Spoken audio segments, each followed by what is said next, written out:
ಪ್ರಧಾನಿ ಅಭ್ಯರ್ಥಿ ಮಲ್ಲಿಕಾರ್ಜುನ ಖರ್ಗೆ ಸೂಕ್ತ ವಿಚಾರ ಕುರಿತು ಕಾಂಗ್ರೆಸ್ ಶಾಸಕ ಕೆ.ವೈ. ನಂಜೇಗೌಡ ಪ್ರತಿಕ್ರಿಯಿಸಿದ್ದಾರೆ. ಕೋಲಾರದಲ್ಲಿ ಸುದ್ದಿಗಾರರೊಂದಿಗೆ ಮಾತನಾಡಿದ ಅವರು, ಕಾಂಗ್ರೆಸ್ ಪಕ್ಷಕ್ಕೆ ಸ್ವಾತಂತ್ರ್ಯಕ್ಕೆ ಹೋರಾಟ ಮಾಡಿರುವ ಇತಿಹಾಸವಿದೆ. ರಾಜೀವ್ ಗಾಂಧಿ ಆಕಸ್ಮಿಕವಾಗಿ ನಿಧನದ ಬಳಿಕ ನರಸಿಂಹರಾವ್ ಅವರನ್ನು ಪ್ರಧಾನಿ ಮಾಡಿದ್ರು. ಅಧಿಕಾರಕ್ಕೆ ಆಸೆ ಪಟ್ಟಿದ್ರೆ ಸೋನಿಯಾ ಗಾಂಧಿ ಅವತ್ತೇ ಪ್ರಧಾನಿ ಆಗಬಹುದಿತ್ತು. 10 ವರ್ಷಗಳ ಕಾಲ ಮನಮೋಹನ್ ಸಿಂಗ್ ಅವರನ್ನು ಪ್ರಧಾನಮಂತ್ರಿ ಮಾಡಿದ್ರು. ರಾಹುಲ್ ಗಾಂಧಿ ಸಹ ಚಿಕ್ಕ ವಯಸ್ಸಿಗೆ ಪ್ರಧಾನಿ ಆಗಬಹುದಿತ್ತು. ಗಾಂಧಿ ಕುಟುಂಬ ಅಧಿಕಾರಕ್ಕೆ ಆಸೆ ಪಟ್ಟಿಲ್ಲ. ಮಲ್ಲಿಕಾರ್ಜುನ ಖರ್ಗೆ ಈಗ ರಾಷ್ಟ್ರೀಯ ನಾಯಕರಾಗಿ ಬೆಳೆದಿದ್ದಾರೆ ಎಂದರು.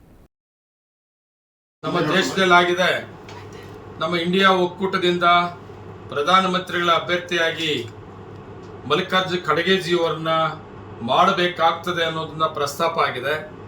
ಇವತ್ತು ನಮ್ಮ ಕಾಂಗ್ರೆಸ್ ಪಕ್ಷದ ಇತಿಹಾಸ ಇದೆ. ಈ ದೇಶಕ್ಕೆ ಸ್ವಾತಂತ್ರ್ಯಕ್ಕೆ ಹೋರಾಟ ಮಾಡಿ, ಈ ದೇಶಕ್ಕೆ ಸ್ವಾತಂತ್ರ್ಯ ತಗೊಂಡು ಈ ದೇಶವನ್ನು ಕಟ್ಟೋದಕ್ಕೆ ನೆಹರು ಕುಟುಂಬ ತ್ಯಾಗ ಬಲಿದಾನಗಳು ಕೂಡ ಇದೆ. ನೆಹರುವಿನಿಂದ, ಇಂದಿರಾ ಗಾಂಧಿಯಿಂದ, ರಾಜೀವ್ ಗಾಂಧಿ ಅವರಿಂದ ಹಿಡಿದು ಈ ದೇಶವನ್ನು ಆಡಳಿತ ಮಾಡಿ, ರಾಜೀವ್ ಗಾಂಧಿ ಅವರು ಆಕಸ್ಮಿಕವಾಗಿ ಒಂದು ತೀರೋದಂಥ ಸಂದರ್ಭದಲ್ಲಿ ಯಾರು ಎಕ್ಸ್ಪೆಕ್ಟ್ ಮಾಡಿದಂಥದ್ದು ನರಸಿಂಹರಾಯರು ಪ್ರಧಾನಮಂತ್ರಿ ಮಾಡಿದಂಥ ಕಾಂಗ್ರೆಸ್ ಪಕ್ಷ ಅವತ್ತು ಕೂಡ ಅಧಿಕಾರಕ್ಕೆ ಆಸೆ ಪಟ್ಟಿದ್ರೆ ಸೋನಿಯಾ ಗಾಂಧೀಜಿಯವರು ಅವತ್ತು ಕೂಡ ಪ್ರಧಾನಮಂತ್ರಿಗಳಾಗ್ಬೋದಾಗಿತ್ತು. ಆದರೆ ಸೋನಿಯಾ ಗಾಂಧಿ ಅವರು ಆಸೆ ಪಡದೆ ನಮ್ಮ ಪಕ್ಷದ ಹಿರಿಯರನ್ನ ಒಬ್ಬರು ಮಾಡಬೇಕಾಗ್ತದೆ ಅಂತೇಳಿ ಅವತ್ತು ನರಸಿಂಹರಾಯರಿಗೆ ಅವಕಾಶ ಮಾಡಿಕೊಟ್ಟಂತ ಸೋನಿಯಾಜಿಯವನ್ನ ಮರೆಯೋಕ್ಕಾಗಲ್ಲ. ಅದಾದ ಮೇಲೆ ಮತ್ತೆ ಕಾಂಗ್ರೆಸ್ ಸರ್ಕಾರ ಕೇಂದ್ರದ ಅಧಿಕಾರಕ್ಕೆ ಬಂದ ಸಂದರ್ಭದಲ್ಲಿ 5 ವರ್ಷ ಅವಧಿಯಲ್ಲಿ ಕೂಡ ನಮ್ಮ ಮನಮೋಹನ್ ಸಿಂಗ್ ಅವರು ಕೂಡ ಪ್ರಧಾನಮಂತ್ರಿಗಳಾದರು. ಈ ದೇಶವನ್ನು ಒಳ್ಳೆ ಆಡಳಿತ ಕೊಟ್ಟರು.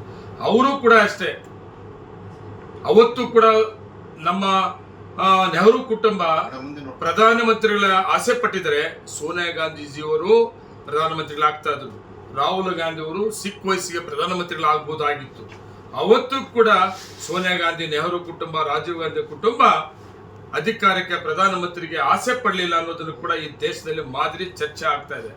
ಇಂಥ ಒಂದು ಸಂದರ್ಭದಲ್ಲಿ, ಇಂಥ ಒಂದು ವಾತಾವರಣದಲ್ಲಿ ಇವತ್ತು ನಮ್ಮ ರಾಜ್ಯದವರೇ ಆದ, ಹಿರಿಯರು ಆದ, ಕಾಂಗ್ರೆಸ್ ಸಿಪಾಯಿಗಳು ಆದ ಕರ್ನಾಟಕ ರಾಜ್ಯದಲ್ಲಿ ಸುಮಾರು ಅವಕಾಶಗಳು ಕೊಟ್ಟು ಅವರದೇ ಆದ ಒಂದು ಹೆಸರನ್ನು ಪಡೆದು ಇವತ್ತು ರಾಷ್ಟ್ರೀಯ ನಾಯಕರಾಗಿ, AICC ಅಧ್ಯಕ್ಷರಾಗಿ ಇವತ್ತು ದೇಶದಲ್ಲಿ ಕರ್ನಾಟಕದ ಮಲ್ಲಿಕಾರ್ಜುನ ಖರ್ಗೆಜಿಯವರು ಪ್ರಧಾನಮಂತ್ರಿ ಅಭ್ಯರ್ಥಿ ಆಗಬಹುದು ಅಂತೇಳಿ ಏನು ಪ್ರಸ್ತಾಪ ಆಗಿದೆ ಇಂಡಿಯಾ ಕೂಟದಲ್ಲಿ, ತುಂಬಾ ಖುಷಿ ಪಡ್ತೀವಿ.